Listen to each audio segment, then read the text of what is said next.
ఏవండోయ్ శ్రీ శ్రీ శ్రీ శ్రీ మొగుడు గారు, మీ ఇంటికొస్తే మీ రెండో పెళ్ళ అమూల్యే నన్ను కాదనలేదు.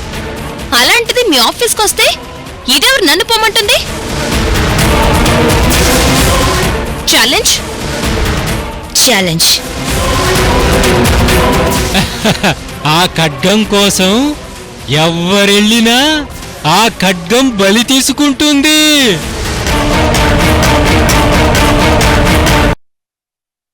ఐశ్వర్య ఆల్రెడీ గోడౌన్కి బయలుదేరింది. నేను అదే దారిలో ఉన్నాను. నా కళ్ళెదురుగానే దానికి యాక్సిడెంట్ అవ్వాలి. అలాగే మేడం.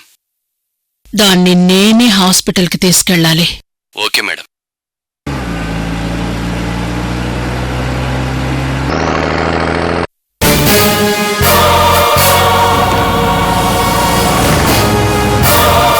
నేను అనుకున్న పని అవ్వాలంటే పార్థుకి ఆత్మీయురాలైన ఐశ్వర్యతోనే నా ఆట మొదలు పెట్టాలి.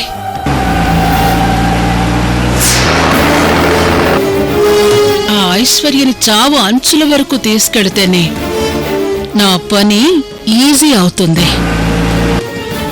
అందుకే ఇలా చేస్తున్నాను. కమాన్ అమూల్య, కమాన్.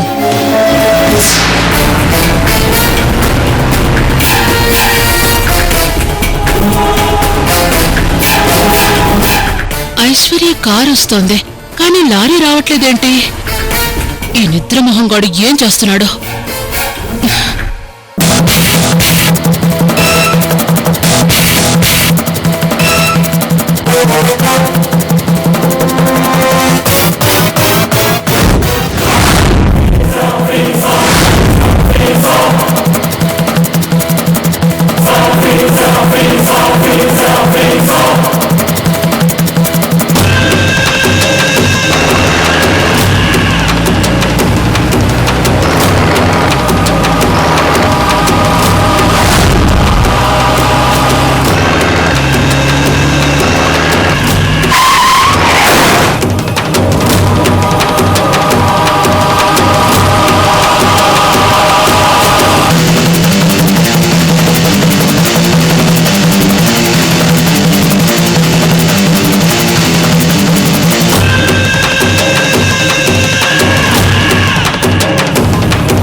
నీకు ఉన్న మృత్యు ప్రమాదం వేరే వాళ్లకు వెళ్ళిపోయింది. ఇప్పుడు నీకు మృత్యు ప్రమాదం తప్పిపోయింది.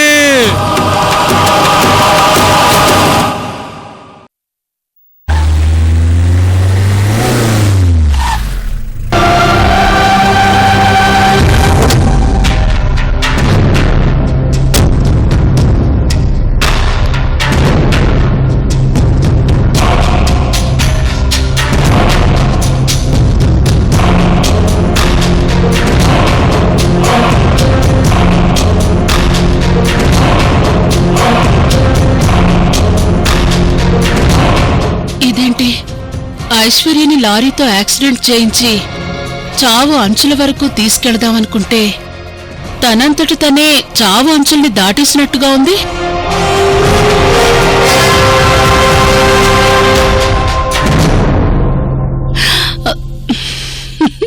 ఇది చచ్చింది.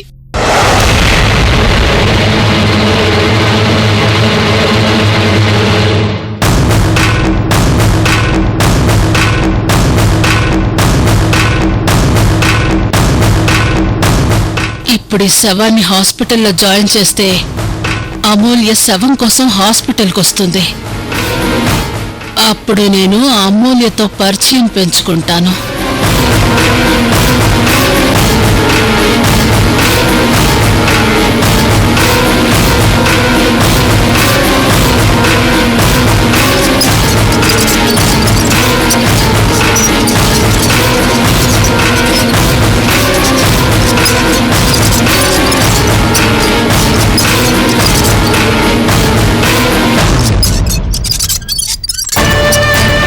పాపం, పూర్ గర్ల్.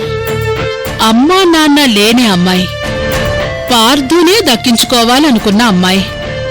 ఇప్పుడేదో కారణం చేత ఉదయ్ అనే అబ్బాయితో డీప్ లవ్ లో ఉంది.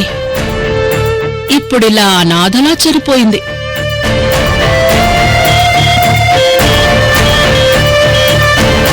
ఈ వార్త తెలిసిన తర్వాత అమూల్య వాళ్ళ ఫ్యామిలీ మొత్తం చాలా హడావుడిగా ఇక్కడికొస్తారు. రావాలి.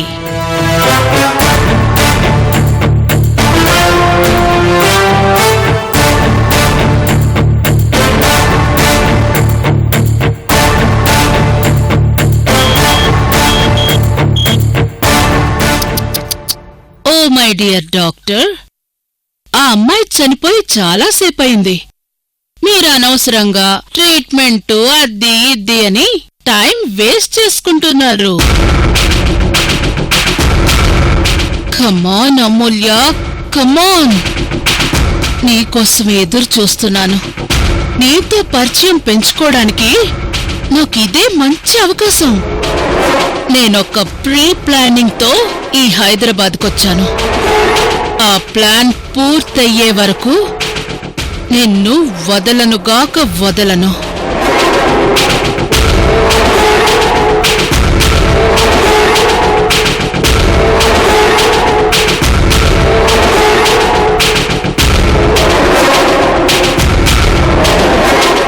ఇంకా నేను వెళ్ళొచ్చా? నిర్విఘ్నంగా వెళ్ళొచ్చు. కాకపోతే ఒక్క విషయము, నీ ప్రమాదము వేరే వాళ్లకు వెళ్ళిందంటే నువ్వు నమ్మటం లేదు కదా. అంతా మూఢనమ్మకం అనుకొని తేలిగ్గా ఉన్నావు కదా. ఏంటి నీ మనసులో మాటని నేనెలా గ్రహించానని ఆలోచిస్తున్నావా? ఇంతకు ముందు నీకు నాకు ముఖ పరిచయం లేకపోయినా నీ గురించి, నీ మనసులో ఉన్న మాట గురించి నేను తెలుసుకున్నానంటే దానికి గల కారణమేంటో తెలుసా? నాలో ఉన్న జ్ఞానం. నీకింకా పూర్తి నమ్మకం కలగలేదు కదా. సరే, నాలో ఉన్న జ్ఞానమేంటో, నాలో ఉన్న శక్తేంటో ఇప్పుడే నీ ముందు నీకు రుజువు చేస్తాను.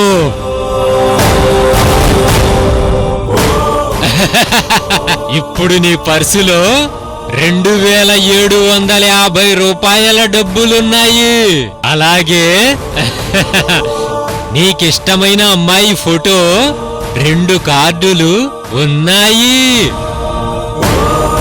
ఒక్కసారి చూసి చెప్పు.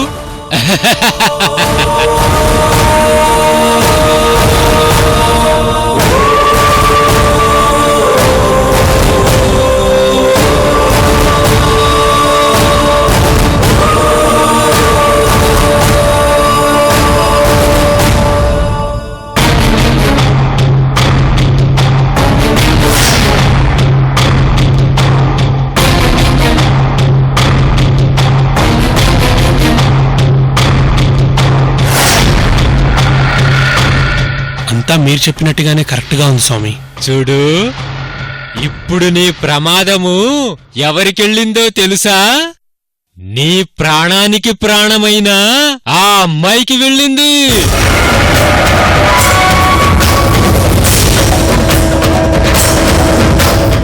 ఆ అమ్మాయి చావు బ్రతుకుల మధ్య కొట్టుమిట్టాడుతోంది.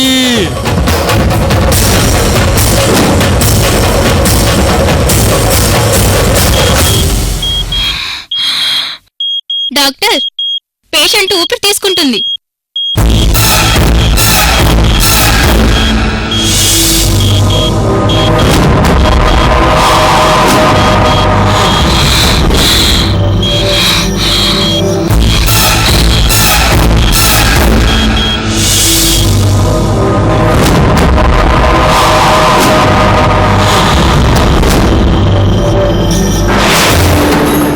నువ్వు చేసిన పనికి ఆ అమ్మాయి అక్కడ శిక్ష అనుభవిస్తుంది. కొన ఊపిరితో ఉన్న ఆ అమ్మాయి బ్రతుకుతుందో లేదో చెప్పలేము.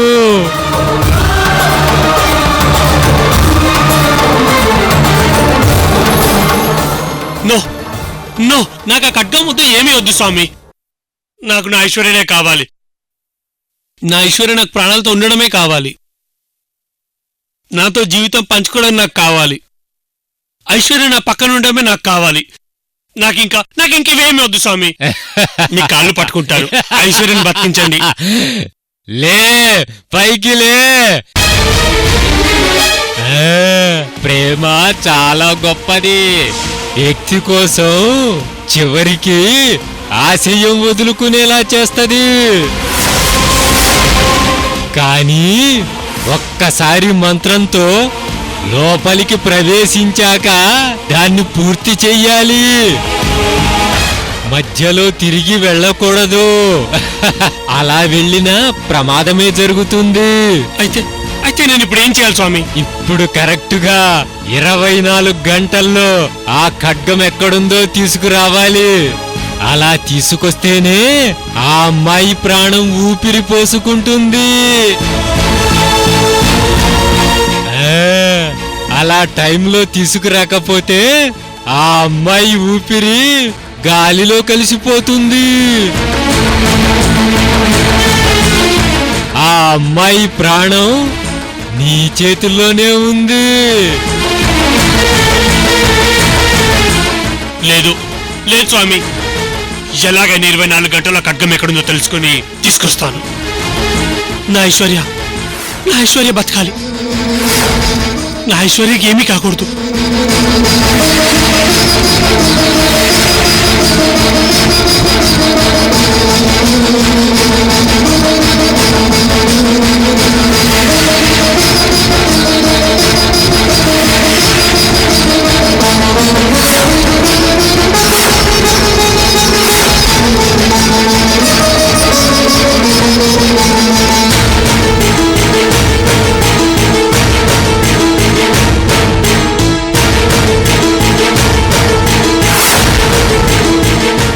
ఏంటి పంతులు గారు, ధ్వజస్తంభాన్ని పట్టుకుని అలా ఆశ్చర్యంగా చూస్తున్నారేంటి?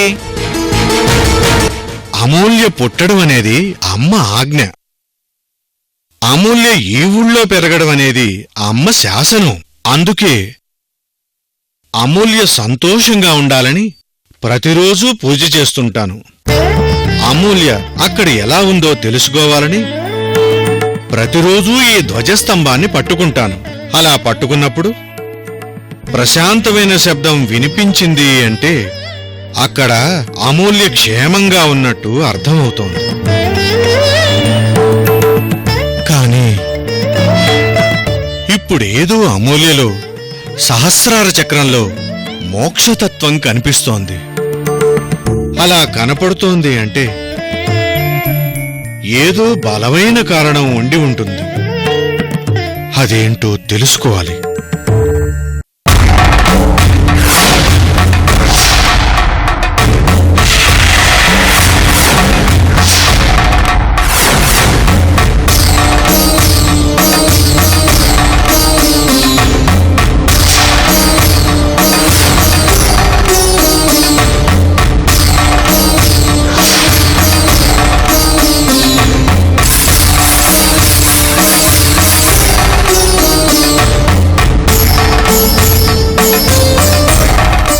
నీలో సహస్రార చక్రంలో ఏదో గొప్ప శక్తి వెలుగుతోందమ్మా. అలా వెలుగుతోంది అంటే నీ విషయంలో ఏదో జరగబోతోంది. దాని మూలంగా ఇంతవరకు నువ్వు పడని కష్టాలు నువ్వు పడే అవకాశం ఉంది. లేదా ఎవరూ అనుభవించని అదృష్టం నిన్ను వరించబోతోంది.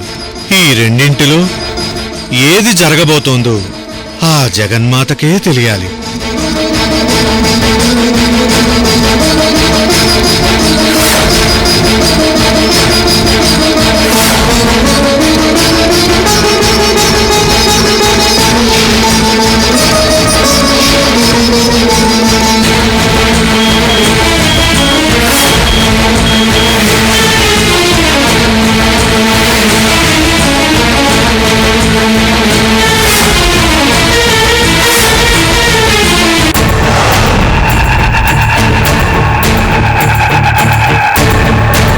డాక్టర్ గారు, ఇప్పుడు అమ్మాయికి ఎలా ఉంది? ఇప్పుడే ఊపిరి పీల్చుకుంటోంది. ట్రీట్మెంట్ చేస్తున్నాం.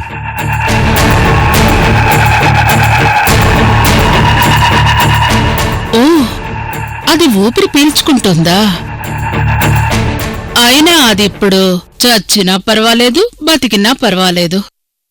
నాకు కావలసింది అమూల్య ఇక్కడికి రావడం.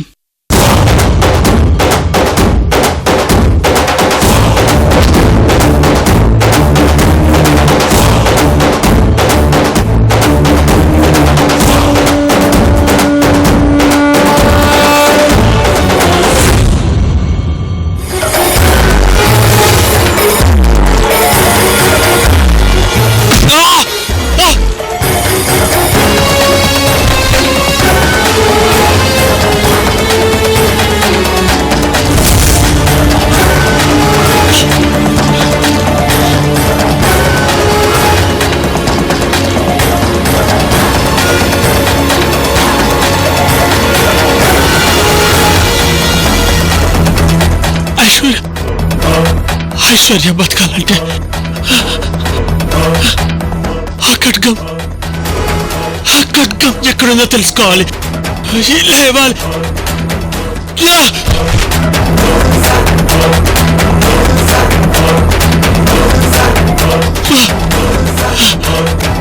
ఐశ్వర్య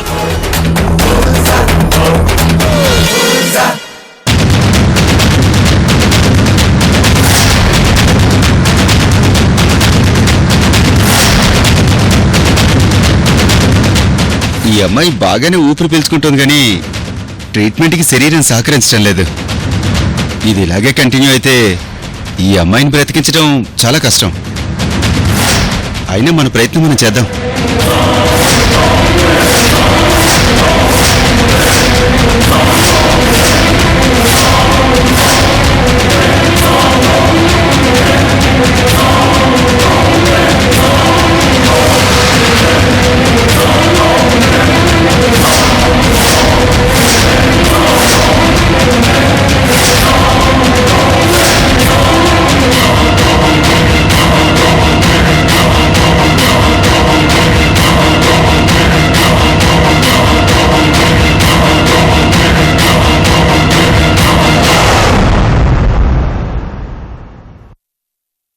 అమూల్య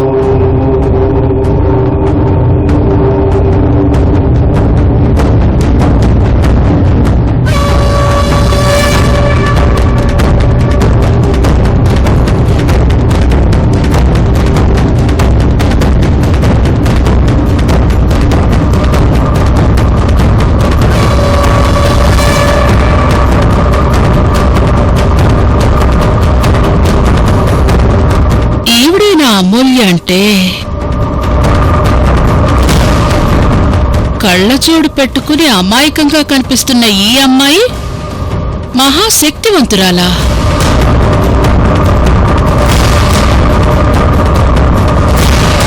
ఈ అమ్మాయి పుట్టడం వల్ల ఆ చోటు మహాశక్తివంతమైందా?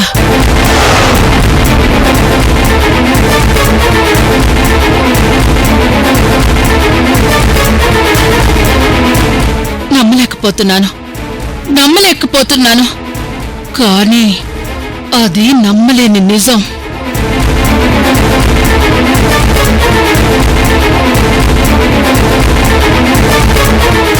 డాక్టర్, ఐశ్వర్య గారికి ఎలా ఉంది డాక్టర్? చాలా క్రిటికల్ పొజిషన్ లో ఉంది.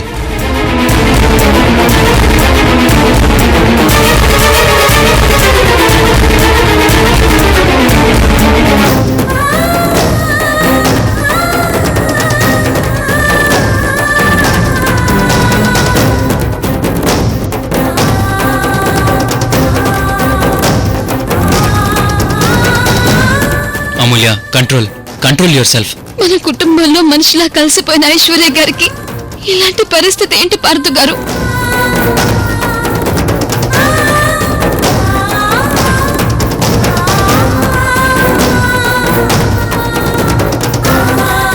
సార్, ఏంటి విష్ణు, నువ్వు డ్రైవింగ్ చేయలేదా? మేడం నన్ను వద్దని ఆఫీస్లోనే ఉండమన్నారు సార్. ఈ యాక్సిడెంట్ అయిందని తెలిసి నేను వచ్చాను సార్. నువ్వు డ్రైవింగ్ చేసినా ఇలాంటి పరిస్థితి వచ్చేది కాదేమో. లేదు మేడం, ఐశ్వర్య మేడం గారిని ఎవరో కావాలని యాక్సిడెంట్ చేశారంట మేడం.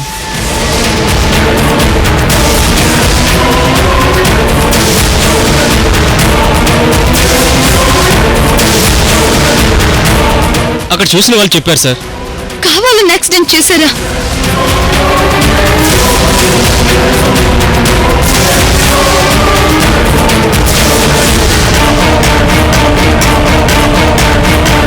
చూడండి మొగుడు గారు, ఆఫీస్కి వస్తే ఇది నన్ను అవమానించింది. ముందు మీరు దీన్ని జాబ్ నుంచి తీసేయండి. సరే విష్ణు, నువ్వు వెళ్ళు. అలాగే సార్.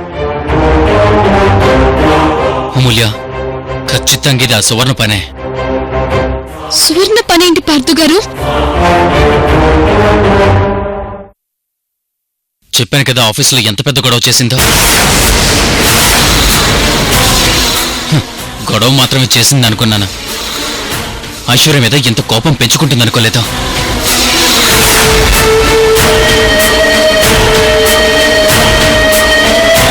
గ్యారంటీగా ఇది సువర్ణ పనే. దాని సంగతి తేల్చాలి.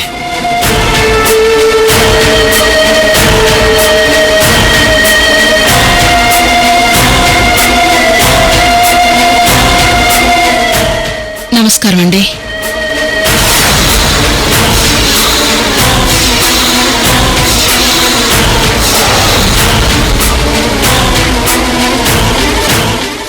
మీరు? నా పేరు ఇంద్రాణి అండి. నేను ఆన్ ది వే వెళ్తుంటే యాక్సిడెంట్ అవడం చూశాను. అక్కడ ఆవిడ సీరియస్ కండిషన్లో ఉంది. వెయిట్ చేస్తే ప్రాణాలకు ప్రమాదం అని అంబులెన్స్ కోసం చూడకుండా నేనే తీసుకొచ్చానండి.